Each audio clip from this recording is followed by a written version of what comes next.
adds a whole lot of mobility and utility. And this is one of the first times you see all these flickers coming in for both teams.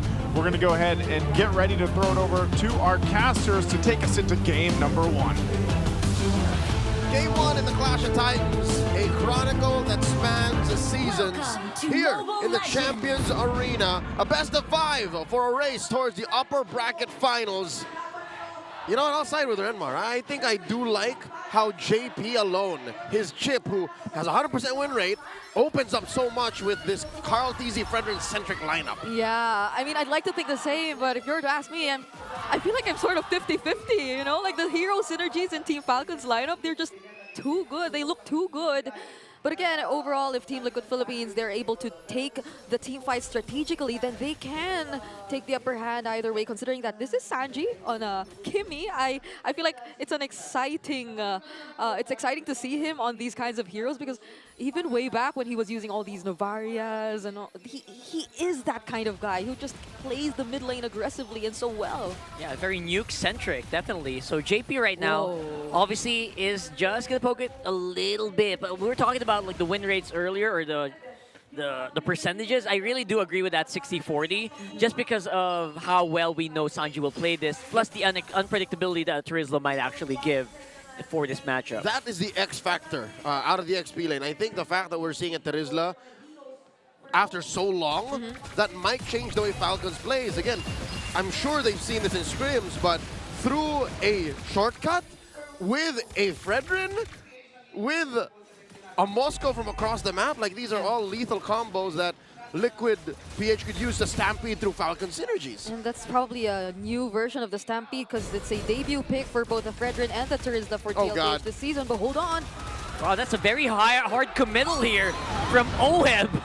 Straight in Super Mario. I mean, that was already a really good Spear of Misery, but maybe would have been on for Naked True. Luckily, he was just shy of one hit away. Quick shift up top near the turtle. Falcons definitely have a bit of an advantage here with Tlph ready with that fist crack combo, but look at that, nice dive in as well. Sanji staying relatively safe in this fight. They're also going to be able to take out Few, but the turtle going over to the Falcons this time around. 40 for Few. I don't know how the math checks out. Bring it out, is that a good trade? Well, honestly, I feel like Few on the Jushin doesn't mind. It's more of like him being a utility at this point, but then Sanford there. Right.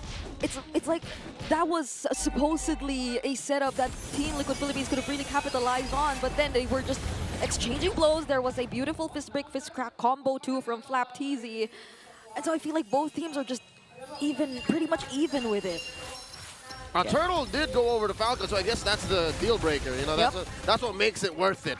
So now 3 minutes in, 1,000 up. Falcons are a kill apiece. Look at this, what's going on the bottom? That's a very crazy shortcut here, right in between two turrets. It is a very confident TLPH fighting it out. Tlph gonna get caught out here a little bit, will have enough movement. Few to the rescue, and there you go. There's gonna be some punishment coming in from the Falcons this time around. Oh God, you saw what 40 tried to do again. They were in too deep and they already overcommitted.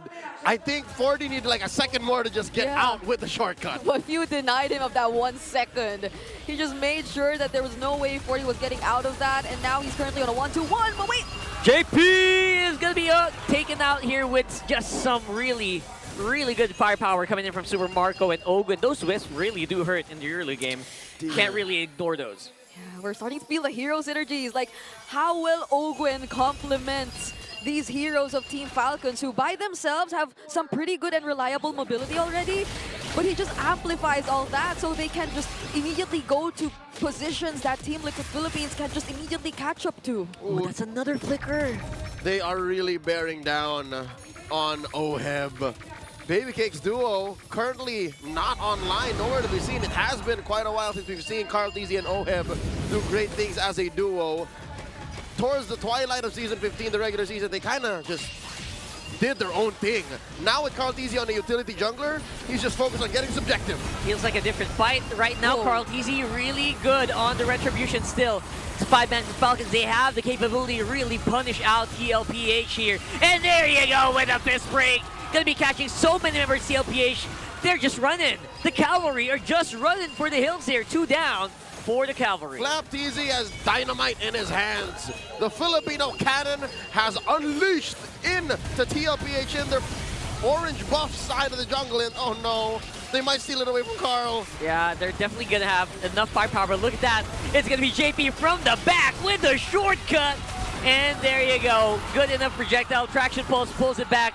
And that's another 2 answering really quickly by TL. Yep, beautiful answer provided to us by Team Liquid Philippines here. Traction Pulse also thrown out. And they are immediately able to trade out a turret from Team Falcons. Earlier, it felt like 40 had such a great responsibility. It seems like every single time he goes in with the penalty zone, he already has to expect that he's going down because he'll force out the Unleash the Beast. He's forcing out every single reaction from Team Falcons, and he's the first to fall. But in that moment wherein Team Liquid Philippines was able to regroup, that play by JP coming in all from the back lines just to set things up for Team Liquid Philippines to go for the fight and the punish, now they're able to somehow turn things around against Team Falcons. Again, a fundamentally broken hero when it comes to map mobility. Oh, SOD thrown out! SOD straight to the face here, but a nice intercept coming in from Tlph, making sure he has to force OHEB back once more. And there you go. They have enough sustain because of the Matilda and no injuries at the very least. Hold up. Did he catch OHEB mid-air with the fist break without using flicker?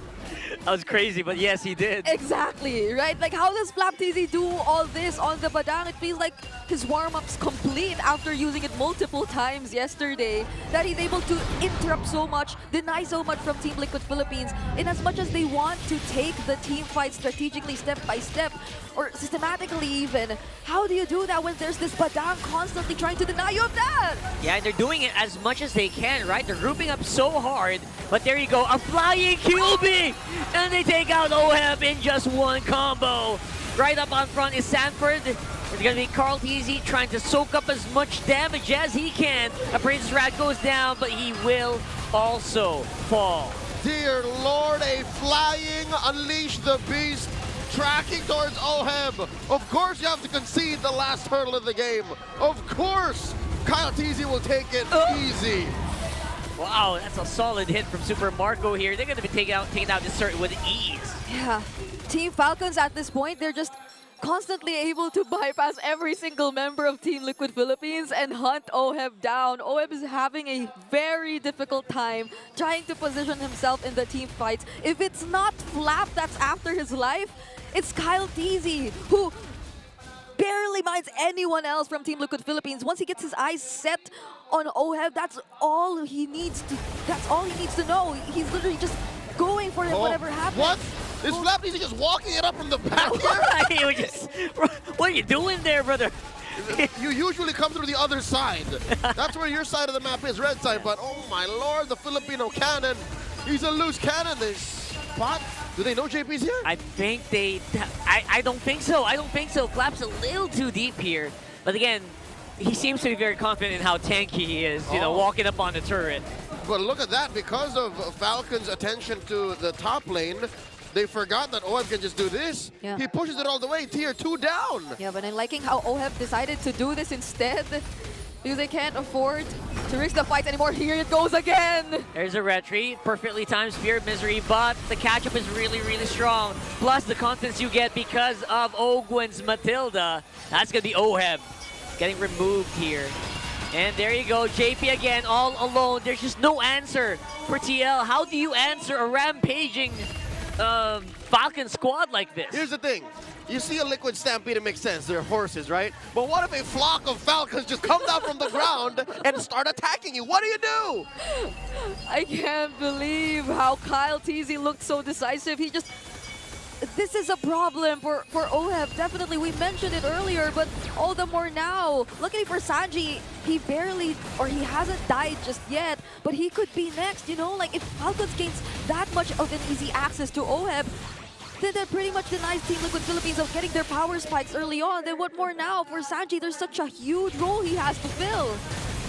Right now, it does feel like Tlph trying to set up the team fight that they want to happen. Here comes Kyle. He's actually quite low, but he will still be able to secure that Lord. But that's going to be jungler down. How's the fight going to look like here? Sanford is very low in the middle of the fight. Actually, most Tlph members are super duper low. They're getting chased down by Falcons. Sanji, he's kiting. Fist break misses, but will be caught by JP. Sanji survives, but JP is going to fall. Falcons' front line is just too sustainable. They are pushing forward despite being at less than half health, and they shrug it off like nothing happened. Pop and Holy defenses, after taking that Lord, again, giant birds from the sky, taken to the ground to take you down. Yep. What do you do in that scenario, right? A big 5 birds. They're like 200 pounds. If you're in Liquid Philippines, you gotta wait probably. Like, you mentioned it, the front lines, they're too sustainable. And Team Liquid Philippines, their damage output, it takes time. It takes time before Team Falcons actually gets to feel the damage coming in from Team Liquid Philippines. So that just goes to show that they definitely need to take a little more time, get those items in for Oheb and Sanji, because at this moment, no matter how good of a setup Sanford is able to provide against Team Falcons, there will always be the counter setups too from Team Falcons, and there will be that lack of damage that wouldn't do any good for the cavalry. Rockhart, 11 minutes in. Should Liquid be regretting picking the Terizla? It's starting to look like it. We haven't seen the value of the Terizla quite yet. Fist Crack is activated by Flap, but Tlph trying to see if he can pull someone in with the Energy Eruption. Not really going to get any targets. But like we mentioned, where's the value of the Terizla in this lineup? Oh. All right, JP gets spotted out of that brush. Gets hit with a circling eagle. All right, he has shortcut. Will use conceal as well. But again, going through that shortcut feels like a really risky play. Sanford, though, is, I guess he's tanky enough to do something. Spear of Destruction hits Super Marco. I don't think they're going to pull it. And speaking of pulling, no one gets pulled in by the traction pull. I think they were considering trying to go for the fight since they knew that Kyle TZ was getting their orange buff. But even then, you feel the hesitation. They can't fully commit just yet. They weren't in the right position. And Team Falcons, they're still the guiding wind. Those ults, that sequence that could have happened here in Liquid Philippines' purple side jungle, I think they were like 2 seconds off. A shortcut into the penalty zone. The SOD into the full collapse. Like, those could have worked out. It's just Falcons never allowed it. Like, they always kept themselves scarce. Yeah. They were at the same time. They weren't enough for Team Liquid Philippines to feel confident enough to taking that fight. And so we see the multitude of problems that Team Liquid Philippines is currently facing. And it's probably somehow also because of the limitations that they have in terms of their lineup. Like, there's no one person you can expect to just fully disrupt. That's at most probably JP, but just one mistake in terms of wherever he comes from could get immediately punished too by Falcons with their lineup. I guess that's the danger of having like a pure DPS lineup. You can't really take Falcons by surprise. Like, they're gonna get started though. There goes Tlph already using the fist break. Tlph is looking for Sanji, while the rest of them are trying to juggle it around that Lord. Sanji again removed instantly by the Lucas. And it's gonna be Tlph coming out with the Lord anyway. But at what cost? JB all alone, and the wipeout happening for the Falcons. Falcons not losing a single member. Screaming, where death is, we are not. Making a beeline towards mid, not even looking at the Lord. I can smell a quick game 1 victory. That's gonna be it. They're gonna be breaking it really hard into a 13-minute game for game number 1. What a showing by Team Falcons. Completely denied whatever idea Team Liquid Philippines had in terms of them fielding out this line.